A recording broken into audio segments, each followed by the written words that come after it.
Welcome back to the deep dive. We are strapping in today, quite literally, for a journey through what might be the most expensive and, frankly, physically uncomfortable history lesson in the tech world. It's a journey, all right. We've got a stack of sources here that are basically, they're case studies in high-budget hubris. It's fascinating stuff. It is a fascinating collection today. We're looking at a very specific, recurring phenomenon. You know how every tech era seems to have this signature delusion? It's that moment when a visionary, and it's usually a billionaire with a track record of absolutely conquering the world, decides that human biology is, well, it's really just a suggestion. Right. It's like they look in the mirror and say, I conquered the internet. Surely I can conquer the inner ear or the neck. Or, the need for oxygen. Exactly. And the sources we're diving into today, they frame this as a sort of heavyweight wrestling match. It's a great metaphor. Okay, so who's in the ring? In one corner, you have three absolute titans. Yeah. You've got Sergey Brin with Google Glass. The original? The OG, yeah.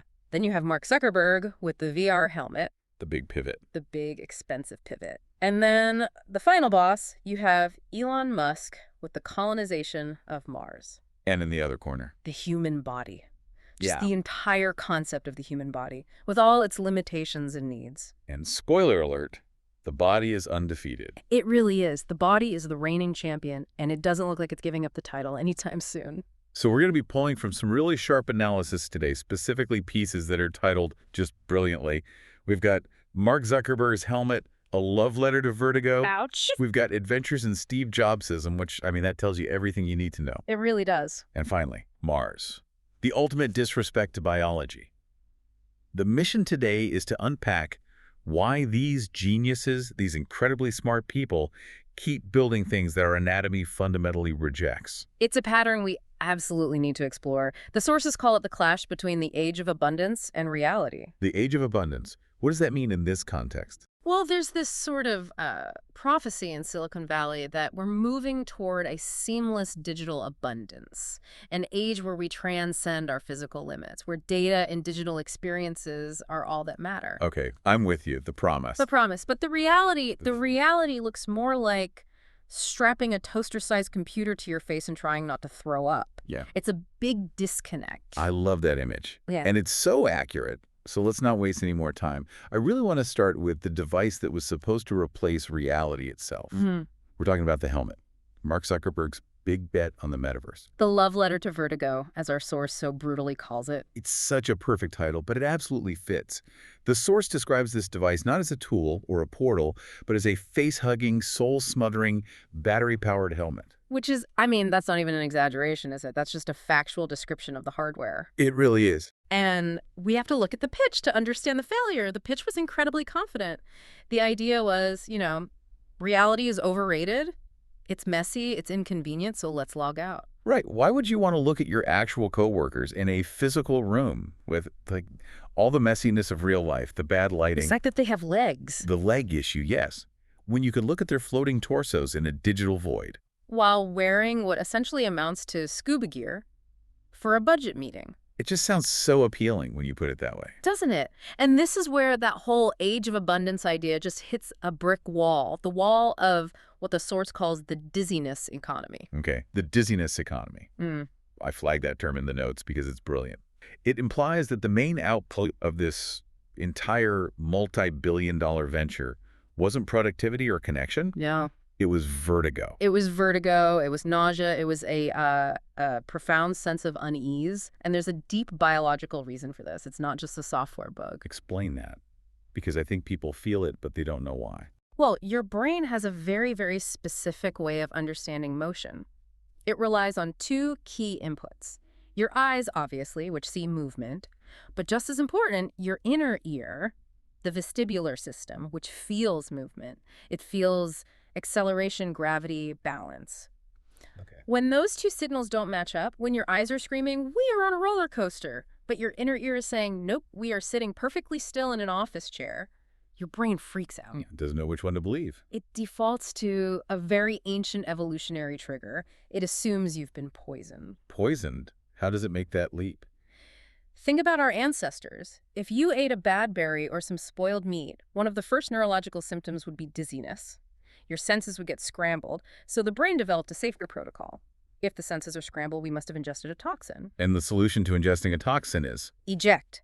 Eject the contents of the stomach immediately. Purge the poison. That's what motion sickness is. It's your brain's poison control system getting a false positive from a VR headset. So when you're in the metaverse, flying through a spreadsheet or whatever, your brain is basically screaming, "We've been poisoned! Red alert! Eject the contents of the stomach!" Precisely. And if you look at the user experience cycle that's described in the analysis, it's hilarious, but it's also, it's painfully accurate. It's not a cycle of adoption. Let's walk through it. What's step one? Step one, you put on the helmet. There's a moment of excitement, of novelty. Okay, step two? Step two, you say, wow. You look around. The graphics are pretty good. The potential feels tangible for a second. And then step three? Step three, you say, oh no. The turn. The turn. That's when the vestibular disconnect kicks in, that slight queasy feeling. Step four, you sit down immediately.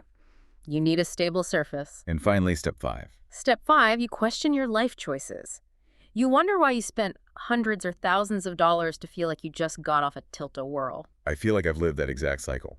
It's that very specific sensation of simulating the future while simultaneously simulating a mild concussion. It's not pleasant. And that became the metric that mattered. Motion sickness became the most consistent engagement metric. People didn't use the headset. They endured it. They saw how long they could last before tapping out. Like a game. Exactly. And the question the source poses is why? Why did a company with some of the smartest engineers in the world spend billions of dollars to build a torture device? Well, the source points to a fundamental oversight. A design flaw so obvious it's almost invisible. It's almost comical. It really is.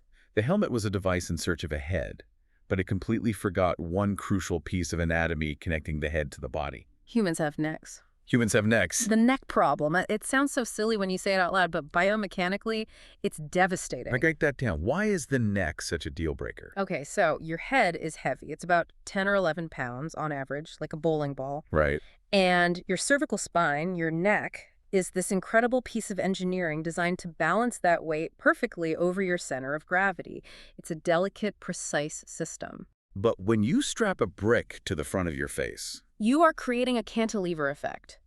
All that weight is now pulling your head forward and down. Your neck muscles, which are designed for balance, are now in a constant state of tension, trying to pull your head back up. It's like a workout you didn't sign up for. It's a workout you can't win. You are committing what the author of this piece calls crimes against ergonomics. You're creating torque on your spine. It's bad for you. It says here that early adopters found that VR workouts didn't really give them abs. They mostly just exercised one muscle group. Regret. That's a great line. It's funny because it's true, but think about the use cases they pushed. This is where the disconnection from reality becomes so apparent. It wasn't just for games. Oh no, the big pitch was work. They wanted us to work in these things for hours a day. They wanted office workers to attend budget meetings in VR. Can you just imagine the sheer absurdity? Sorry I'm leaked to the Q3 forecast. I was busy adjusting my cranial straps and trying not to vomit on my keyboard. And you're sweating because there's this foam padding on your face and the battery is heating up and you can't see if someone is walking up behind you. It's just a miserable, isolating experience. And the general public's reaction was just pure common sense. It wasn't about the tech specs. People just looked at it and thought, I already don't like Zoom. Why would I want Zoom with nausea? It's the friction argument. You're adding so much friction to a simple task. And before we even get to the philosophy of friction, we have to talk about the destination itself. Right. If the helmet was the uncomfortable train ride, the metaverse was the destination. And it was just as bad. It was maybe worse. It was unnerving. The avatar aesthetic. Yes. The source describes the population of the metaverse as having shiny skin, empty eyes, and crucially, no legs. The legs optional design. The text calls them, and this is my favorite insult in the entire piece, Pixar characters designed by HR. That is the most withering, surgically precise insult I have ever heard. Pixar characters designed by HR. What does that even mean to you? It's so evocative. It implies this safe, corporatized, soulless whimsy. It's like we want it to be fun and creative, but it also has to be non-threatening and pass 3 levels of committee approval. It really captures the vibe. You have this visual of a floating torso with no feet, smiling vacantly in a digital conference room. And the conference room itself. The source compares the setting to a Marriott lobby designed by aliens. Yes. That generic could be anywhere corporate architecture, but just slightly off, Yeah. slightly too clean, slightly too symmetrical. It's the uncanny valley, but for corporate boredom. It's like haunted we characters discussing quarterly earnings. But there was a real technical reason for it, wasn't there? The leg thing. Yeah, they didn't just forget the legs. It was a choice. It's hard. Rendering legs is computationally expensive. And more importantly, predicting where a human's legs are without putting sensors on their feet is really, really difficult. The system doesn't know if you're crossing your legs or tapping your foot. So the solution was just amputation. Just cut them off. They mutilated the digital body to save processing power, which just added another layer to the psychological rejection. Nothing says this is the future, like a bunch of dismembered torsos floating around a virtual table. And this brings us to the core comparison in the text. This is so important. The contrast between Mark Zuckerberg and Steve Jobs. Because Zuckerberg clearly wanted this to be his iPhone moment. He wanted to define the next era of computing. Oh, absolutely. This was his legacy project. Right. The adventures in Steve Jobsism. But the source argues there's a massive, fundamental philosophical difference in how they approach design. It all comes down to one word. Fiction. Friction. Steve Jobs was obsessed with removing friction. Think about the iPhone. It's designed to disappear. It's a pane of glass that becomes whatever you need it to be. A camera, a map, a phone. You forget you're holding it. The hardware recedes into the background. It's almost an extension of your hand. Exactly. Whereas the helmet, The helmet is all friction. it is nothing but friction. It announces itself constantly. It's screaming at your senses. It's heavy, it's hot, it blocks your peripheral vision, it presses on your sinuses.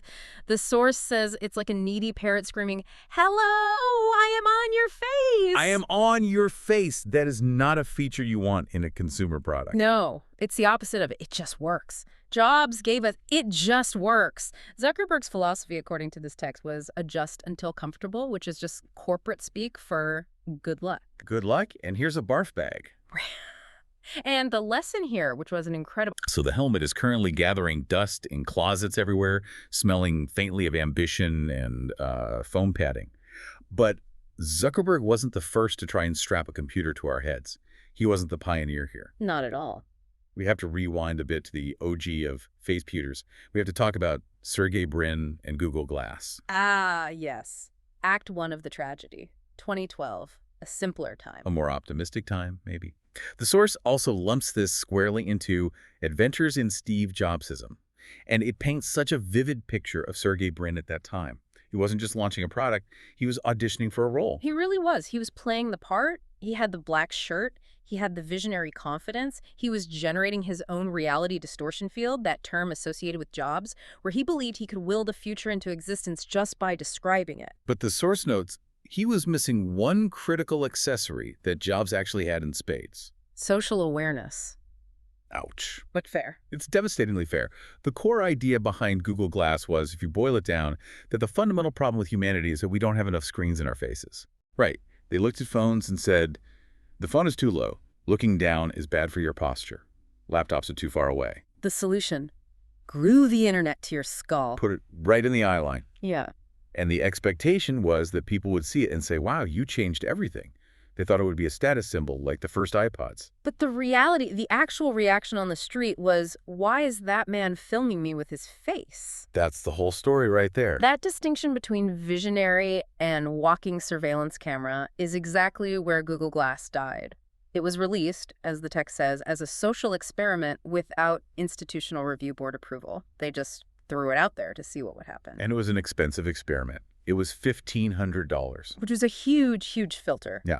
At $1,500 a pop, normal people didn't buy it. You and I weren't buying it. The only people who bought it were Silicon Valley executives, developers who got it for free, and, as the source so perfectly puts it, that guy. We all know that guy.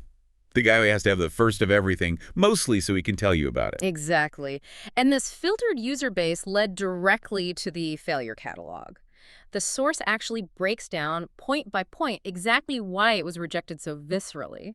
And the first one is the most important, the recording problem. This is the latte crimes issue. Right.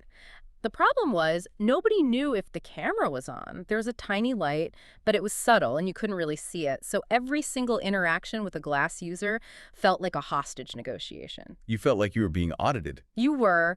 Baristas were terrified. They were starring in a viral documentary about slow coffee service. Your friends were wondering if you were recording their secrets. It changed the dynamic of every human interaction. And the user's defense didn't help at all. Because if you ask the wearer, hey, are you recording me? They'd say, no, it's not recording. Which is exactly what someone who is recording you would say. Precisely. It created this unresolvable paradox of trust.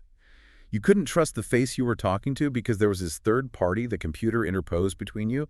It broke the social contract. And that social anxiety, that feeling of being watched, it coalesced. It needed a name. And society provided one, the slur that killed the product. Asshole. It's so catchy. It's devastatingly, beautifully catchy. It really is. In marketing, you can survive bad reviews.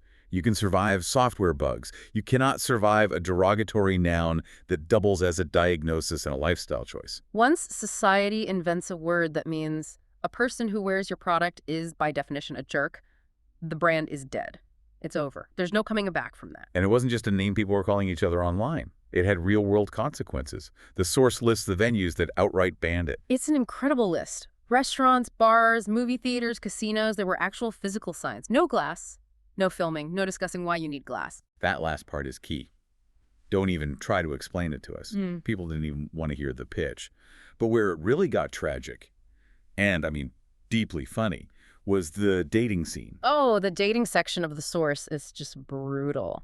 It describes wearing Google Glass on a first date as a war crime against romance. A war crime. It breaks it down by gender, too, which is interesting.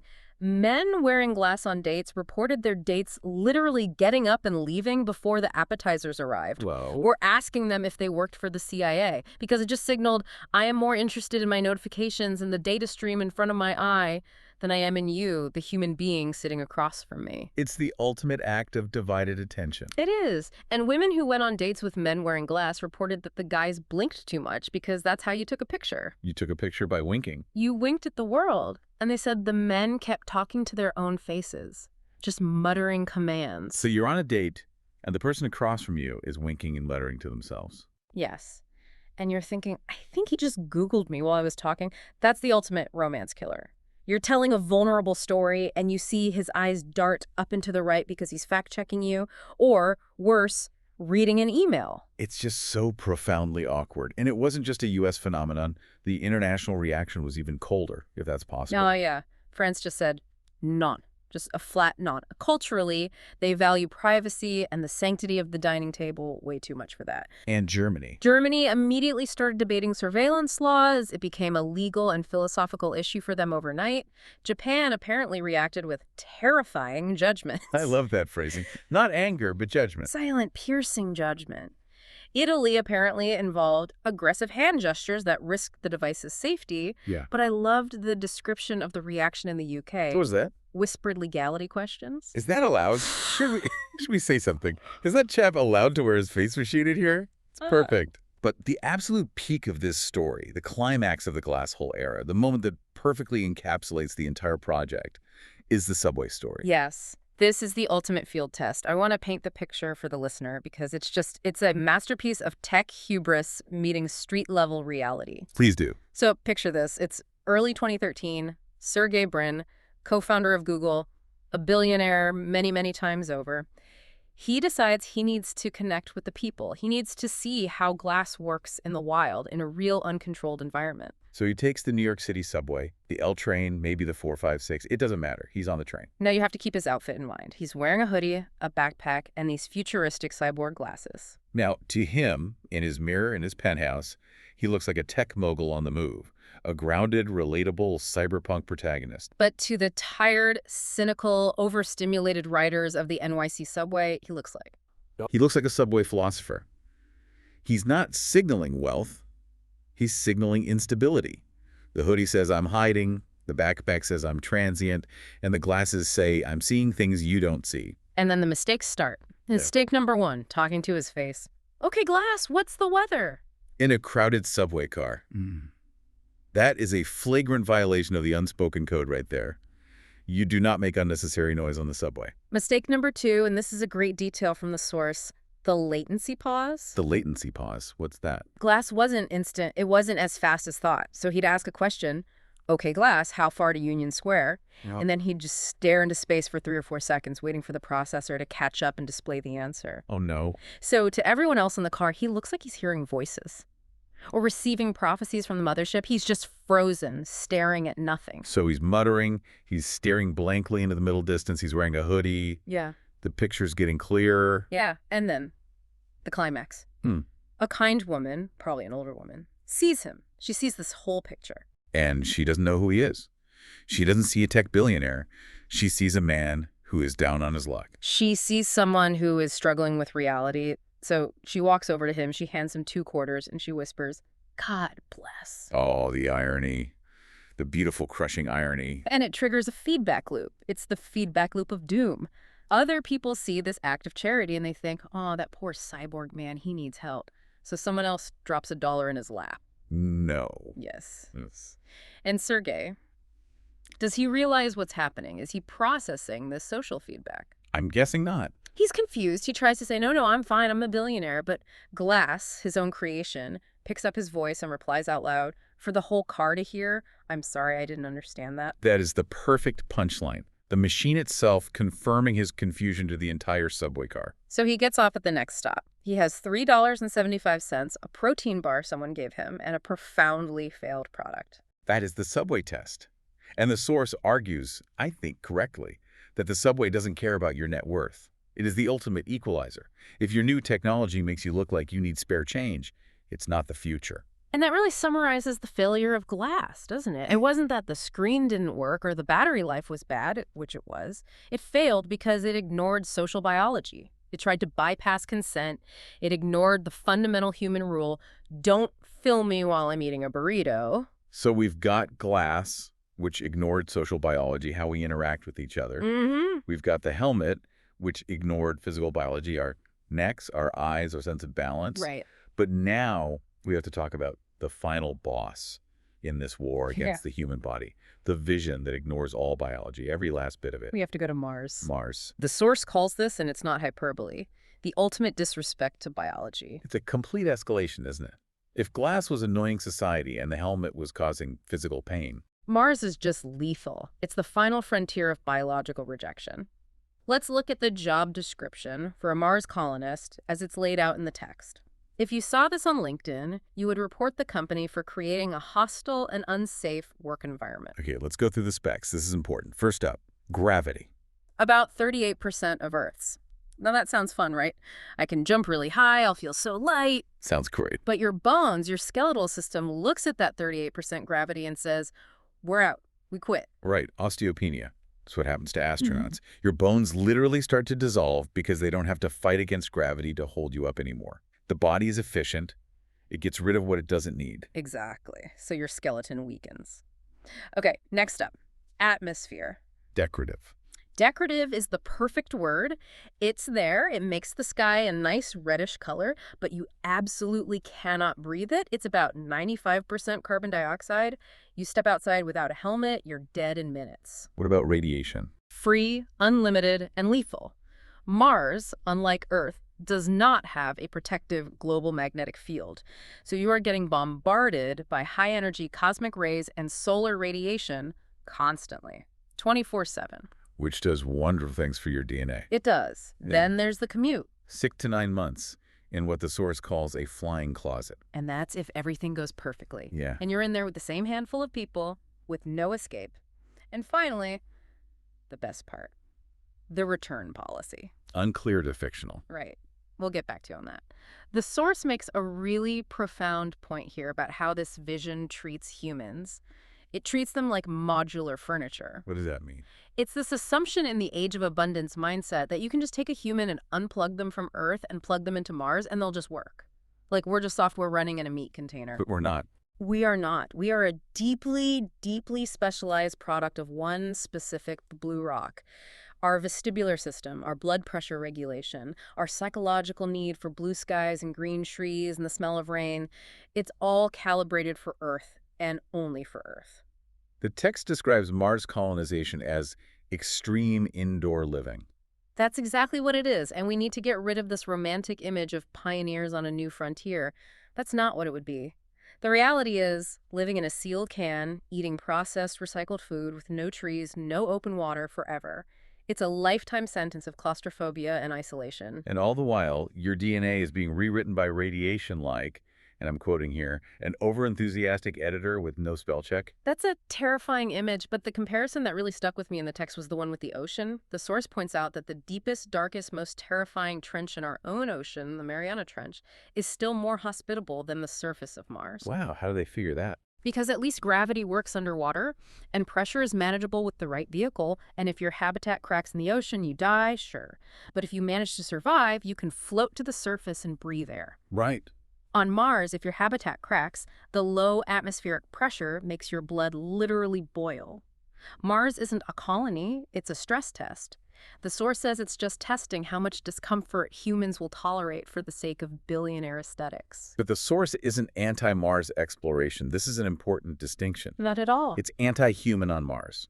It says Mars makes perfect sense for robots. Yes, robots are the ideal Martians. Think about it. They don't need gravity to keep their bone density up. They don't get lonely or depressed. They don't get cancer from radiation. They don't care if the sunset is dusty instead of blue and orange. They don't care about dusty sunsets. That's the key. Sending machines to do science? That's brilliant. That's sensible. We should be doing more of that. But selling Mars as a backup plan for humanity.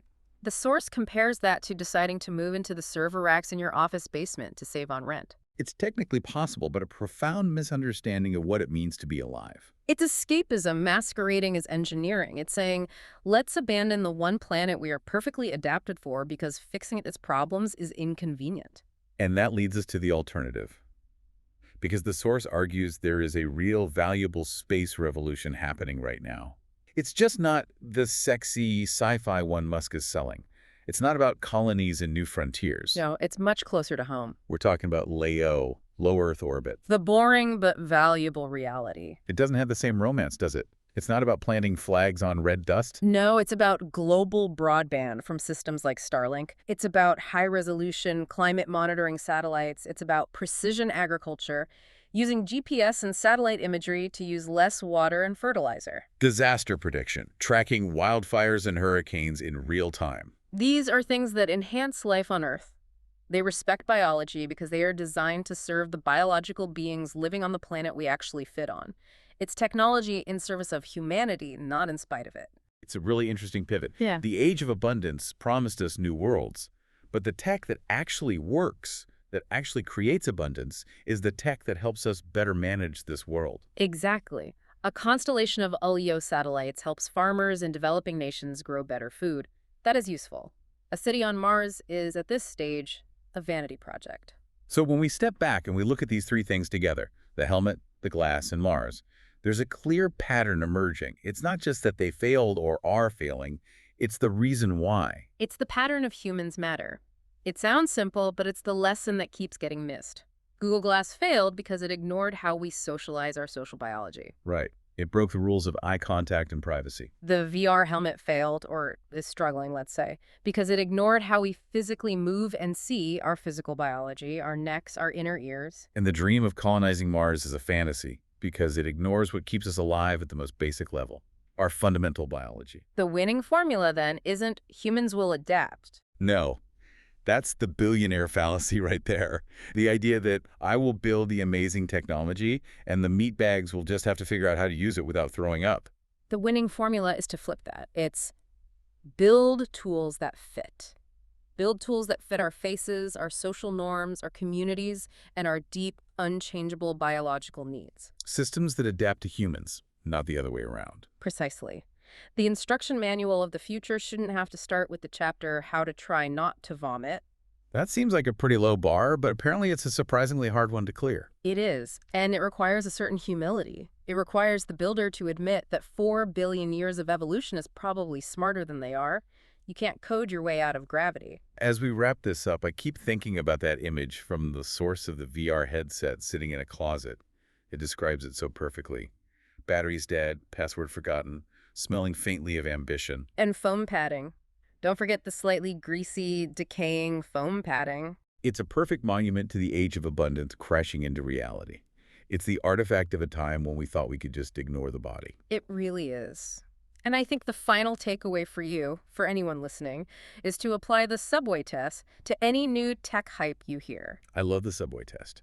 If a billionaire stands on a stage and tells you this new gadget is the future, Just for a second, imagine using it on the subway. imagine sitting on the L train, or the tube in London, or the metro in Paris. If the most likely result of using that technology is that strangers start handing you quarters out of pity, It is probably not the future. or if it requires you to carry a bucket in case of sudden nausea. Also a fail. A definite fail. And that leaves us with a final provocative thought. We're told constantly that we live in this age of infinite digital possibility. We're promised that technology will liberate us from the messy constraints of the physical world. But if the age of abundance, as described in these scriptures of technology, involves this much motion sickness, this much social isolation, and this much bone density loss, are we reading the prophecy wrong? Or is the next big thing just a very, very expensive headache? And maybe the real abundance is, just breathing air on a planet that seems to like having us around. Something to think about while you enjoy gravity and oxygen today. Thanks for listening to The Deep Dive. See you next time.